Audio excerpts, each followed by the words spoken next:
right, so good afternoon, everybody. My name is Jesse, and I am your virtual adventure guide here with Exploring by the Seat of Your Pants. I know we've got a lot of new faces in the audience today, and so if you are joining us for the first time, we are all about bringing conservation, adventure, and science into classrooms around the world. Now, today's program marks the end of our third week, and it has been a crazy 3 weeks. We've gone on adventures across oceans. We've dealt with rhinos and snakes and red pandas and so many other incredible species around the globe. And we could not be kicking it off or wrapping it up more in style to end this week than with today's speaker. This is a topic I've long wanted to have on the broadcast, and I'm so excited we get to bring it to you today. Now, Renata Rojas is a technical diver. She has explored coral reefs, shipwrecks, and more amazing places around the globe for many, many years now. And she had a dream as a girl, and that was to go visit the wreck of the Titanic, the most iconic shipwreck in human history. Went down in 1912, halfway between New York and London, where it was heading. Now, we're going to head to Renata, who had the chance to be the first Latin American woman to ever go down in a submersible to visit the wreck not too long ago. So we're going to get a chance to explore from a firsthand adventurer this incredible, iconic place, story, and more. I cannot wait to bring her in to dive in. And so without further ado, Renata Rojas, thank you so much for joining us today. And take us away. Hi, everybody. How are you? We are so good. They're muted in the background, but you've seen them as they were pouring in, and we're pretty excited today. Just let me know when we're ready. We are ready to go. You can take us in. Perfect. Hi, everybody. I'm Renata. As Jesse said, I am a scuba diver, diving for a long time, since I was a kid, about 12 years old, when they allow you to start diving. I've been everywhere. I've been in caves. I've been in shipwrecks, in the Northeast, mostly here in cold water, but that's mainly how I got fascinated with the ocean.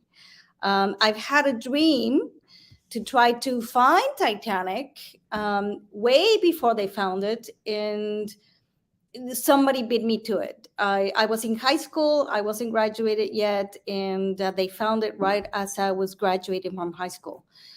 Got fascinated with it by reading a book, A Night to Remember by Walter Lord, and that picture of the boiler that they found in 1985 was, the dream kind of crumbled. And I had to try to find a way to go see it. I've been dreaming to going to see it since then. It's been, 30 or more years.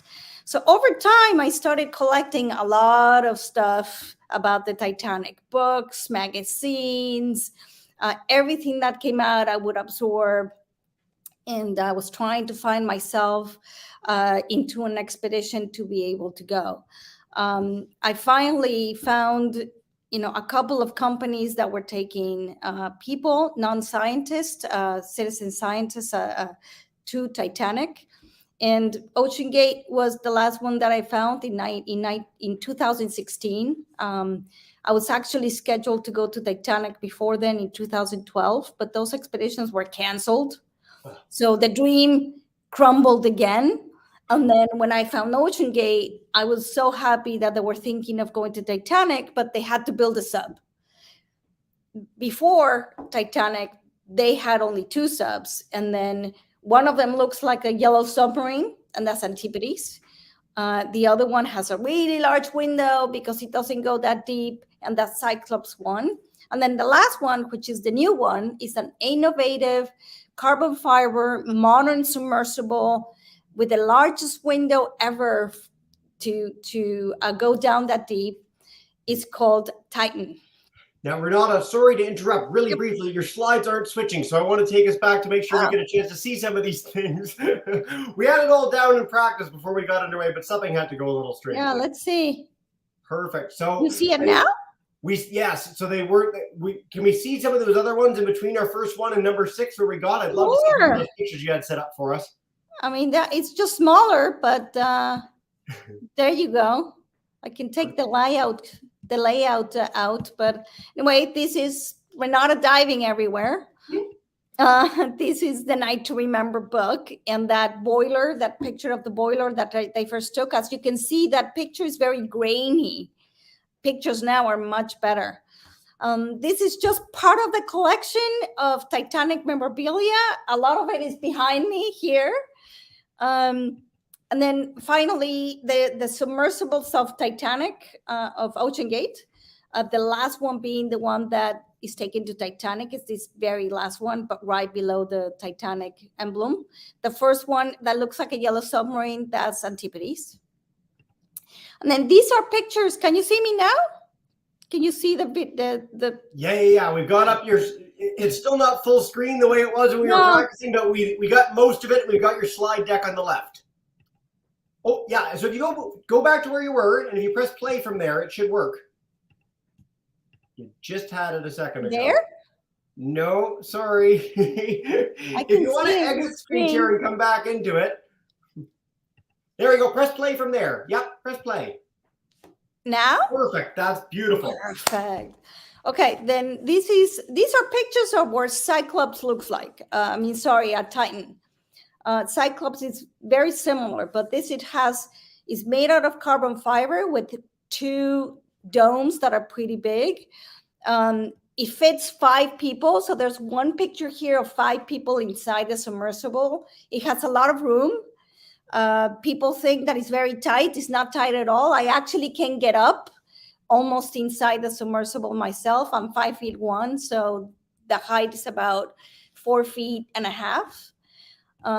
The window is pretty large. You can have 2 or 3 people looking out the window. And then it actually has a toilet. A lot of people want to know, what are you doing a sub for 12 hours? Well, if you want to go to the toilet, there is a toilet inside Titan. So finally, in 2019, I signed up to go on an expedition with Ocean Gate. That expedition was postponed because of COVID. You know how everybody didn't go to school for like 2 years? Well, I didn't go on my expedition for 2 years. And we finally went this year to the expedition. That's the whole team in Newfoundland in the expedition. And here you see a picture of little cups. Those little cups were double the size before they went down to Titanic, and they squeezed down to half the size because the pressure that you feel all the way down to 4,000 meters below the ocean. Throughout the expedition, everybody has to work. Everybody has to put in a little bit of time to meet the mission objectives. And this is part of the challenge, that new people are trying to be part of the expedition. So as a mission specialist, I took photographs, I worked on the boat, I worked on the sub, I even was grinding weight. You know, we were part of every aspect of the expedition. Then finally we do our dive, and this is the wonderful bow of Titanic.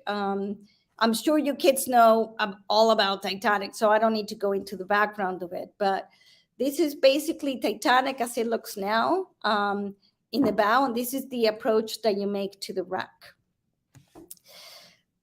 We kind of go a little bit behind to take more pictures, but the clarity of pictures now versus the clarity of pictures back then is superb. We're using an 8K camera. This is the anchor of Titanic. It's never really been taken that close, but as you can see, Titanic has a lot of iron growing on the wreck. Those are the bacteria that are eating the hull. I don't think it's going to disappear tomorrow. A lot of people say it's going to disappear very fast. I don't think it's going to disappear very fast. I think it's still very intact.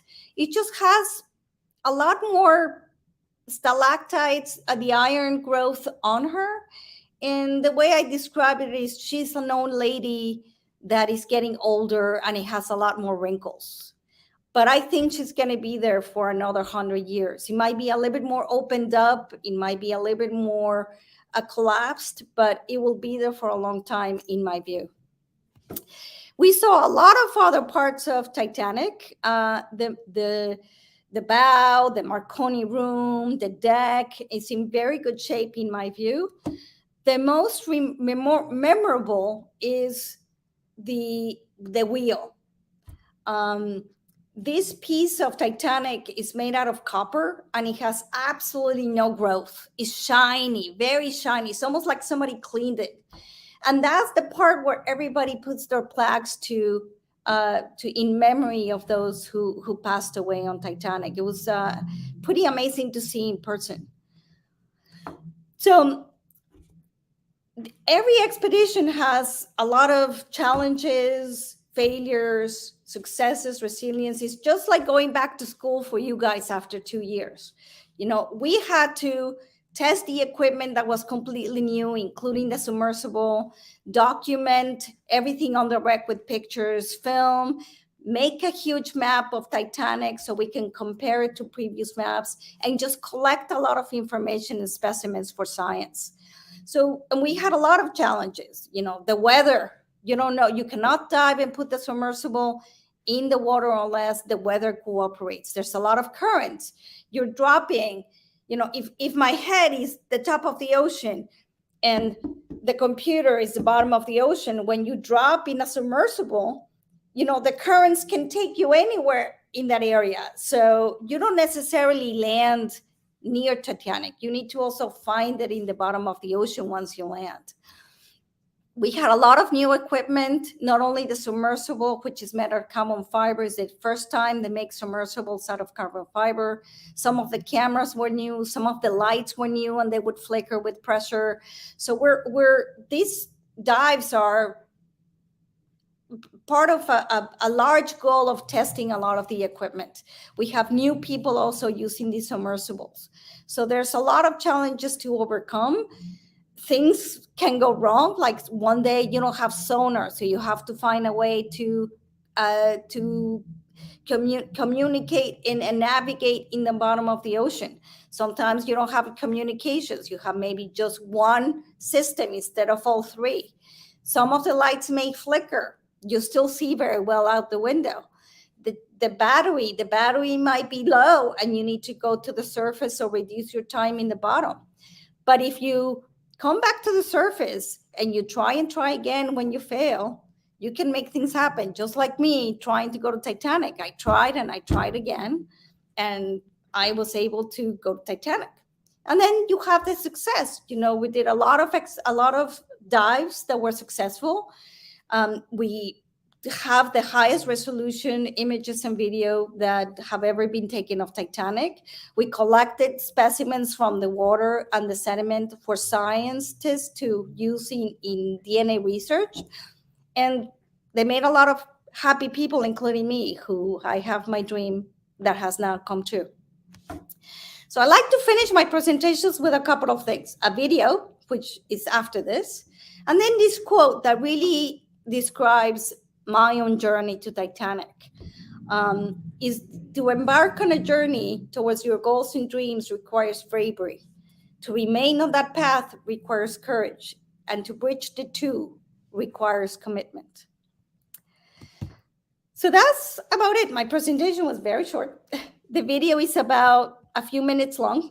I do have a couple more videos if you want to see more, but this is from my mission when I saw Titanic, and you're going to be able to see what it feels like to actually fulfill a dream, and tells you a little bit of what we do when we do a dive on the expedition.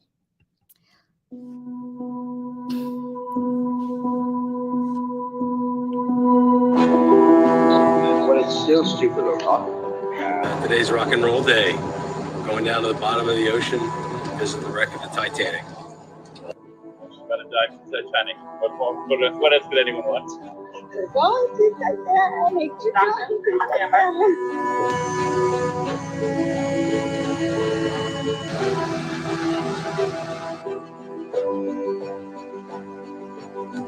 Rock and roll. Let's make this happen. Let's sink this baby.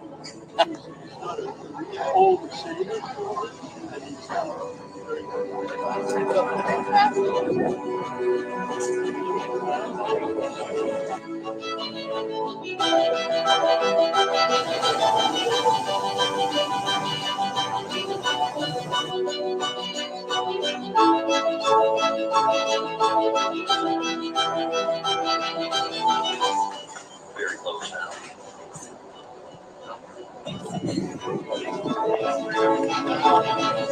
Oh, yeah, yeah.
That's it.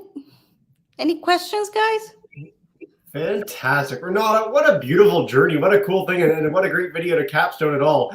If you want to exit screen share, come back to us, have a bit of a conversation. I'll give our classes a second to put their thinking caps on for questions. We've got some YouTube groups as well, plus all of our live groups joining from across the continent. What a great audience we have today. But Renata, I want to start with this double green beam. Why 2 lasers, and what's the deal, and what are they looking for? What's the point of all that? The lasers are to measure things. We could have taken them off and on, but that's a distance. That's like 10 centimeters. So if you're measuring corals, the growth of corals over time, or the growth of the size of the anchor, for example, or the name in comparison to others, it was mostly to measure the coral size of that was growing on Titanic. Okay. Titanic has a lot of hard coral and soft corals growing on it. Yeah. So it's becoming an ecosystem, a live ecosystem. It's actually really nice to see it alive. Yeah. We've had coral programs throughout the month, and I want to stress that in a lot of places around the world where they try and seed reefs, like create something that reefs can start growing on, it often is old cars, old buses, old ships that they can use as a template to start growing on and make this structure. And it's really spectacular to see that in the wild. We did programs with the Endurance 22 wreck, Shackleton's voyage from early 1900, and it was covered in this incredible teeming life. What a special opportunity to see all that. So great answer. Let's hit the oh, go ahead. You saw that there was a lot of things flying by in the camera. Yeah. It's little tiny bacteria animals that are growing, so you can really tell how much life there is in Titanic. Yeah, what a fun experience. Geez. Let's hit the Mr. Shattuck's class, Chalk River, Ontario, 6 through 8. If you guys have a question for us, come on in. Hi, my name is Carter, and since the Titanic is now broken down in the water, where is it now in the water? Yeah, where in the ocean? But it's still in the same place. It hasn't moved. It's pretty big. The wreck broke in 2. The bow went down really fast because it was heavy, and the stern is about 5. I can't remember. I think it's 500 meters away from the bow. So it's far away. We usually only see one part because going to the stern is far away, and you can kind of get lost in the debris field. But it's still in the same place, in the North Atlantic. I don't know if you know where Canada is. Yeah, they're on an Ontario class today. I was just going to note, actually. So I'm joining from Newfoundland, and for our Canadians that might know, Newfoundland is about 700 kilometers off Newfoundland's coast. It's where you set off from, was St. John's, yes? We sailed from St. John's. Next year when we go, we'll maybe have you come and see the sub.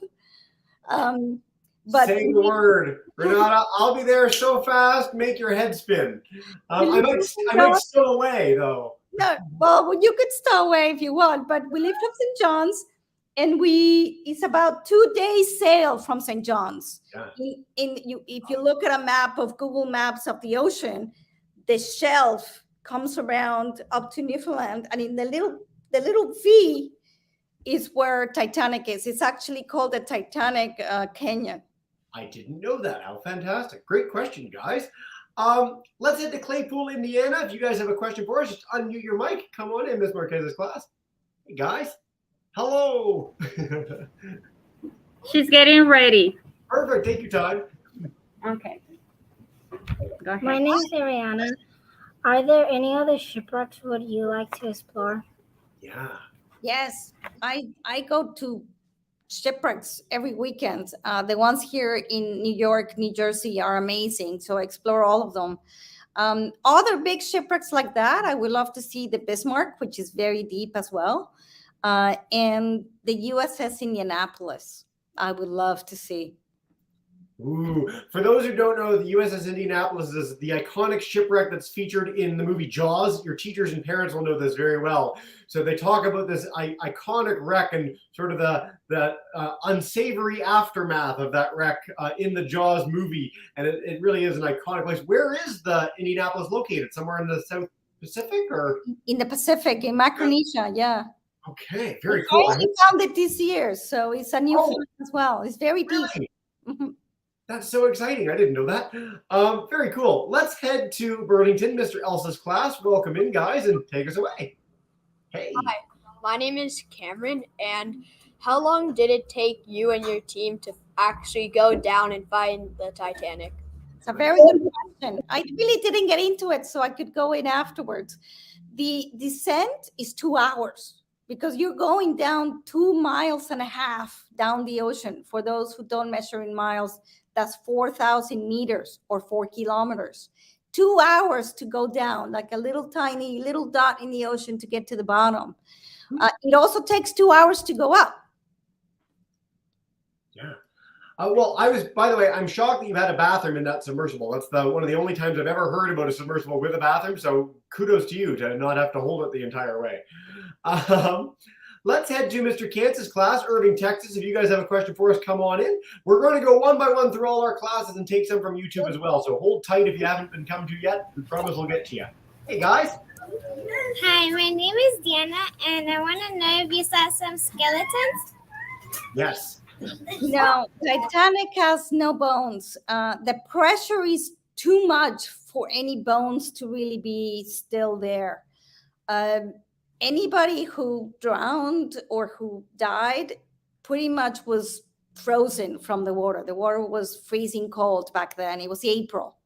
Then they drown and then they collapse with the pressure. If anybody landed in the sand in the bottom,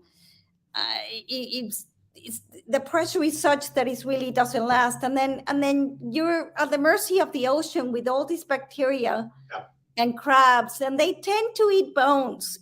You know, if you see pictures of whales who drown and die, everything eats the bones. Well, that's including anybody who died with Titanic. Yeah.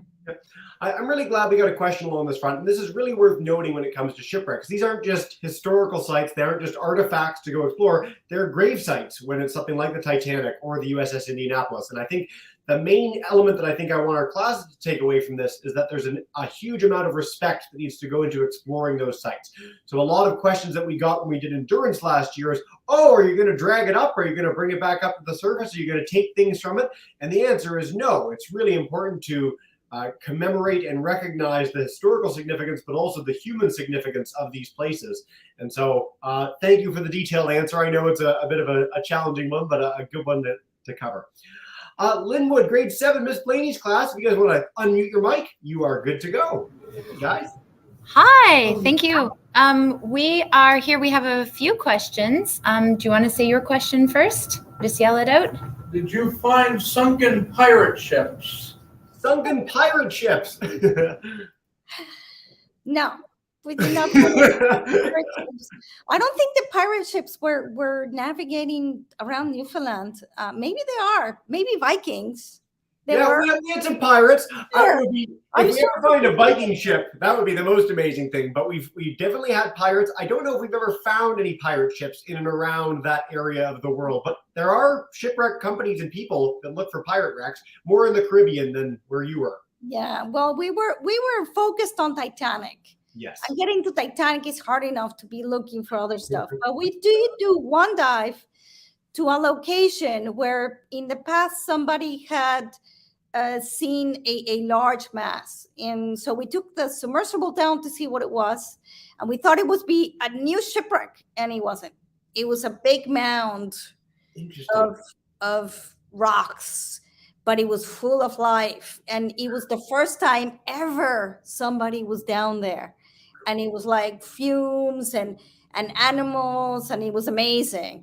Yeah, I'm so glad you mentioned this, because one of the things with the deep sea is that it's so unexplored, and increasingly there are these vessels that go and map the seafloor. So when you take a map, when you're sending a beam down to sort of assess how it looks and the shape of it all, you end up finding things that we didn't know were there. And so now the mission is for people like Renata to go down in person or with robotic vessels to go and actually explore these unique places that we're discovering en masse in the oceans of the world. So it's a very, very cool time to be an explorer.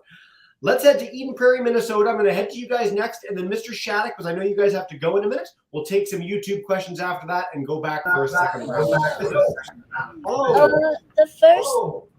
The first time you dived for the Titanic, were you afraid? No, I've been looking forward to doing this my entire life. So no, I was not afraid. Submersibles are very safe. They have double or triple redundancies of everything. There's if there's a problem, there's a way to get out. Yes, you can be stuck there for 24 hours, but there's always a way to come out. They're very stable. So no, I was not afraid at all. It's like being an airplane. When you get on an airplane, if anybody has been on an airplane or a car, you get in the car and you really don't feel much, right? You're reading a book, you're watching a movie, you're talking to your family. Same thing with a submersible. Well, I will say some people are afraid of going in planes, maybe just a little tiny bit, but they are really safe. And you mentioned triple redundancy. So for students, the idea being that if one system fails, there are always backup systems meant to make sure that no one's ever in a difficult situation. Of course, you always have a risk with any expedition, anytime you're going out to the ocean, but that's why there's so much preparation, so much engineering that goes into this to make sure that it's as minimal as possible. And you can just enjoy the adventure like you so clearly did. If I can describe that a little bit. Communications, you need to communicate with the surface. You're not tied to the boat. You're free. So you need to communicate. We have 2 or 3 types of communications. So if one fails, there's another one. And then there's rules. If you don't communicate for about half an hour or an hour, I think, you have to come back to the surface. And then there's also GPS. They read you with GPS, 2 kinds of GPS systems where the sub is being read with the location of the sub is being read by the boat. Then there's sonar. I think sonar could fail, but then there's also a way to navigate through the ocean with a text, with a communication with the surface and a map that they give you. The weight systems. The weight systems, you have 2 or 3 that you can throw out in order to come out in case there's an emergency. Anyway, there's oxygen inside the submersible. There's food inside the submersible. So you do have double of everything. 2 batteries, 2 propellers.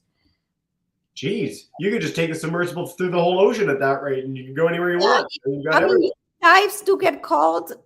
There's because of safety. We do have a program that if 3 things go wrong, even though you have double or triple, you can't go down, which was one of my questions. We lost communications. We still have 2 systems. Why do we go up?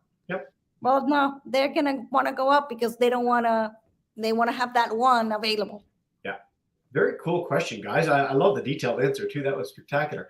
Let's head back to Mr. Shattuck before you guys have to go. Hi, my name is Kaylee, and I've heard that a lot of people went down with the Titanic, including the captain. Is that true? Well, yeah, go down is not a go down inside of it. Most people that didn't make it, as I said, were not. A few of them were trapped, but most of them went to the surface. Anybody who died and went down with it is very few people. But yes, there was more than 1,500 people that perished as a result of the tragedy. Yeah, one of the bigger loss of lives on a major ship ever in history, and so it was quite an iconic moment in world history. It really did change the world in a lot of ways, and certainly has been featured in a lot of places. If you ever get the chance, Belfast, where the Titanic was built, has apparently the world's greatest museum describing all of this and the whole process of building it. St. John's in Newfoundland also has a really spectacular one at the Geo Center for any of our folks that happen to end up there. Let's head to YouTube for a minute. Miss Tamash's class is joining all the way in Alaska, which is really exciting. So they want to know, how many shipwrecks have you visited? Lexi wants to know. Oof. Too many to count. That's a good problem to have when you're that in life. Very cool. Maybe I can tell them here in New York, there was a World War I and World War II. Both wars were fought here in the Northeast, in Massachusetts, in New Jersey, in New York, and our waters have a lot of shipwrecks that sank in the wars. that have still some of the artillery, some of the guns. Yeah. So they're very historical. So we have the North Atlantic is a lot of shipwrecks, including all the way south from Newfoundland all the way down to Florida. The whole coast has shipwrecks. We have a bunch of Ontario classes today. That's where I grew up. And so I just want to note too, some of the most preserved shipwrecks in the world are in Lake Ontario, right there in the eastern edge of it. Some of the best scuba diving in the world. And you'd mentioned 12. So the youngest you can start scuba diving is 8 years old. It's a program called Paddy Bubble Maker. And I mean, Renata has been more than inspiration enough, but you open up 70% of the world to yourself if you learn how to scuba dive. It's so easy, it's so spectacular, and I can't encourage it enough for any of our students joining today. It just changes your life so much. Let's head back to YouTube really quick, and then we'll go back to Claypool Elementary. Let's see, Mr. Montgomery's class wants to know, what are some of the items you were able to see while exploring the Titanic? Anything from inside the ship or just external things, or what did you check out? We checked out mostly the exterior of it. You can see inside through holes, but not too much of it. The most impressive thing inside are the chandeliers in the grand staircase. They're still there, hanging. And, our lights are powerful, but not powerful enough to you cannot really descend down the staircase, but every floor from far away, you can actually see that the glass chandeliers are still hanging. I mean, it really is. Your face hurts from smiling because it's such a spectacular thing, and the fact that it exists and that we can explore it. And then the debris field, you land on debris field. So there's a lot of metal things that you cannot recognize. Some of them you can recognize. We spent a lot of time on the debris field because everything has growth coral on it. So we needed to measure the coral and take pictures. So there's a lot of stuff to see around Titanic. So even if you go down there and you don't get to see the bow or the stern, you see a lot of boilers or glasses and cups and metal and kitchen things, etc. So it's pretty impressive to see. I bet.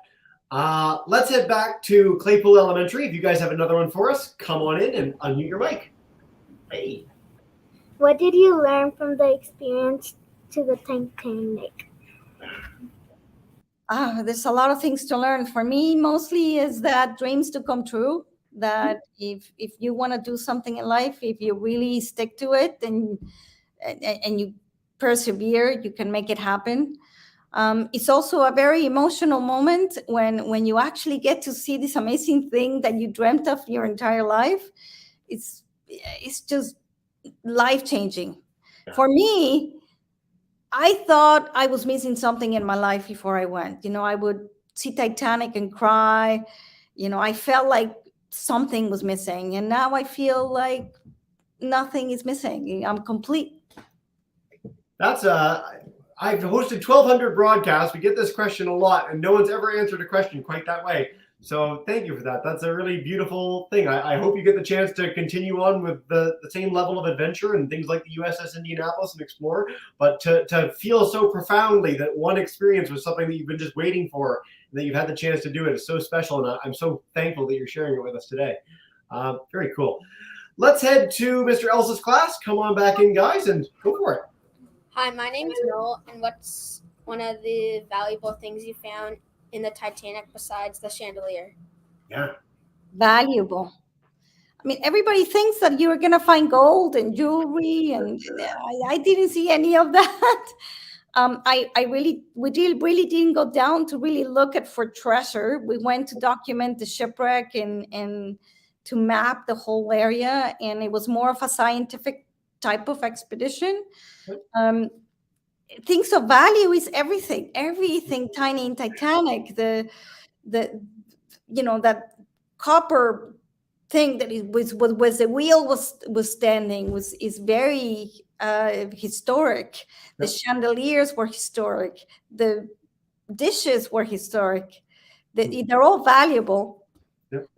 We also saw a lot of fish. I saw a question somewhere in there's like about fish. Yeah. I was gonna come to that next in a minute if you'd like. I promise I will get to it. I'll let you do it.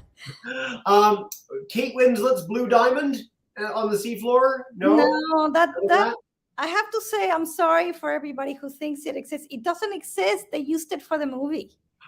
That was the love story around the movie, but that doesn't exist. No, I mean, there's plenty of love stories actually on the ship that happened. I'm sure, again, extensive. There's been no shipwreck ever studied or talked about or shared as much as the Titanic. So if you want to find out about some of the actual people that were on board, some of the actual stories that they based some things in the movies off of, you can very easily find that information online. The Titanic is a really well-documented piece of history, which is cool. I was going to go into it, but I didn't want to bore anybody. But I mean, some of the wealthiest people in the world were on Titanic. The owner of Waldorf, it was a hotel back in New York. It's not even a hotel anymore. Macy's, JP Morgan, the owner of JP Morgan, the bank was there. It was a lot of very rich people who were on board on first class. Guggenheim, from the Museum of Guggenheim. So it's the fact that it's said that so many people died with it is very historic. But also you have very amazing people like the builder, and the officers who helped people in trying to get out. It's the shipwreck is historic because it was the largest of its kind at the time. Now cruise ships are triple the size of Titanic. But Titanic at this time was the biggest thing ever built. It was also named unsinkable because it had it's divided in compartments, its base, and it has 10 of them. And 5 of them could get filled with water and still be standing on the surface. What happened is that the iceberg broke little dots in more than 5 of them. So more than 5 on the side filled with water. And then the compartment doors that would close them, they pretty much didn't close. So it was just filling and filling with water, and that's why it sank. But that's the most amazing thing about Titanic, that it was unsinkable and it sank. So anything can happen in this world. That shows you. Hardly a boring story. I mean, there's so many different elements to this from the engineering standpoint. We have enough icebergs. I mean, enough lifeboats either. Yes. Who would have thought? Not enough lifeboats. I mean, nowadays, when you get on any cruise, there's a huge safety demonstration at the beginning. There's more than enough. There's that redundancy where there's more lifeboat space than there are possibly people in the ship, in part because of disasters like the Titanic that really underscored the risk associated with these things and made sure that people are more prepared. So it's a great story in so many ways. Renata, we're going to go for 3 more questions with our live classes. So Mr. Kansas class, Irving, if you guys want to come on in. Hi. Hi. Hello. Hello. Hello. Our class has many students from Mexican families. And ¿Puedes hablar español? Contesto en español. Sí. Ok. Pregúntale en español. ¿Cómo se sentía? ¿Cómo se siente ser la primera señora mexicana para ver el Titanic? Un honor representar a México en algo tan histórico. Fuimos 2 mexicanos los que bajamos. Yo soy la primera mujer, hubo un hombre. Y el poder estar ahí en algo tan histórico y tan importante es un honor realmente poder hacerlo. And I'm curious for our English-speaking students, what was our question? What was our question? What a beautiful thing! I always love when we have other languages that get into broadcast. It's fantastic. How does it feel to be the first Latin American Mexican woman to go down to see the Titanic? And what I said is that it was a real honor to be able to take our flag down there. There was 2 Mexicans that went down, a male and a female, and to be able to be part of something so historic and so important, it's amazing. It's just a little bit difficult to explain the honor that it is to be able to do something like that. Renata, you're an inspiration to people of every ethnicity, but I've noticed throughout the program today how many Latino kids have been asking questions, and that's so special. Again, what we always try and highlight at Exploring by the Seat of Your Pants is whatever your background is, whatever your gender is, wherever you come from on this planet, you can see yourself in adventure and exploration and science, and we're starting to see more and more of that and having the chance to showcase those stories. But I mean, when I was a kid, if I looked back at explorers and adventurers, they were a white man with a beard. I mean, they were me. And so it was very inspiring for me. But if you don't see yourself in that, it really does sort of prevent you from necessarily thinking that that's possible for you. And so I just want to say personally, too, and on behalf of all our students, it's so inspiring and exciting to see people like you getting these opportunities and blazing a trail for so many other people to follow in your footsteps. So kudos to you. Thank you. Let's head to Miss Blaney's class and then Miss Oakes to wrap up. Come on in, grade 7s, guys. Hi. We have a few questions, but we need to pick our favorites. So what would you like to ask? The fish. You want to ask about the fish? Yes. Need somebody to ask about the fish. Oh, yep, we can't be in camera, sorry. Why But you know why. Cultural, this is our cultural norm not to be in camera, but if you can ask the question. What kind of fish did you see at your dive? Yeah, what kinds of fish did you see? Well, we saw fish. There's something called a ratfish. It's not. It doesn't even look like rat. It just has a very long tail. They're white. That's one of the fish we saw. There's a lot of little tiny crab that we saw. The pictures that I showed you have all of them. Lobsters, believe it or not. And then there's a bunch of jellyfish that were very strange. The scientists on board were very excited about them. And then you saw in the video that there's a lot of little tiny like red critters flying around. I still don't know what they're called, but it's plenty of life. It's teeming with life. And then there's corals, like large corals growing on things. And those are alive. Things that look like sea stars. It's pretty amazing. For a biologist, they were very excited. I bet. It's every time we go down to the deep ocean, we find new species. Pretty much every single time there's an expedition that's looking for new kinds of life that we've never described before, we find them there because it's such a huge ecosystem, the deep sea, that we've barely scratched the surface of. So it's so exciting. I love that question, guys. Renata, we're going to go one more question. I know we could go all day, folks. And what I want to stress is if you want to learn more about Renata, her expedition more, she is on social media at Rojas Renata. So if you can check her out there, you can see more about these expeditions online. And you can always reach out to us at Exploring by the Seat of Your Pants if you want to get more information about the Titanic, Renata's work, any sort of deep sea expedition. We'd love to feature you and share some cool stuff with you guys after the program. But let's head to Eden Prairie, Minnesota for one final live question. This question isn't about the Titanic, but when you dive any other places, what was the scariest animal encounter you've had with another animal in the ocean? Animal encounter.